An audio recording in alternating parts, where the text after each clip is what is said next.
Ze had ook maar om niks. Ik schaam me misschien dat we inwerken van het Ruisterveer midden dat we er zijn in stenen.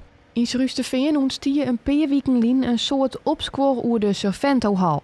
De mogelijke komst van asielziekers om daar te oernachten zwagen voor een soort protest in het dorp. We willen hier geen tweede Ter Apel 2.0. Hoewel de sporthal al zo'n die het beschikbaar is als tijdelijke eftervanglocatie voor oormeldcentrum Ter Apel, had er ontnota nog geen enkele asielzieke oernachten. We zitten inmiddels in de derde week en het is rustig rond de Serventohal. Er is op dit moment nog steeds geen bus geweest. Dus de opvangcapaciteit in Nieuwe Pekela, er zijn 80 bedden, die voorzien op dit moment nog steeds in de behoefte.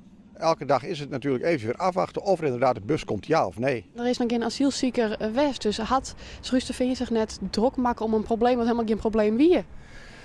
Ik ben bang van al. In de eerste opwelling, ja, in de wereld, bij mij is het nou op dit moment er ook al. Dus ik denk dat elke asielzoeker straat er ergens komt. Als een gek op de vrouwen afvliegen, dit hier los rondrennen en weet ik veel. Het ben al een raap met beren, in mijn optiek, op dit moment. Men vreest dikwijls meest het lijden dat men vreest. Alles wat er komt, daar wordt voortdurend men raast van Sassil wijzen en ze stellen en rollen alles bij elkaar. Zulke mensen zullen er heus wel tussen zitten, maar die hebben hier in eigen dorp, ja? We weten natuurlijk allemaal dat dit een lastig onderwerp is. Hè?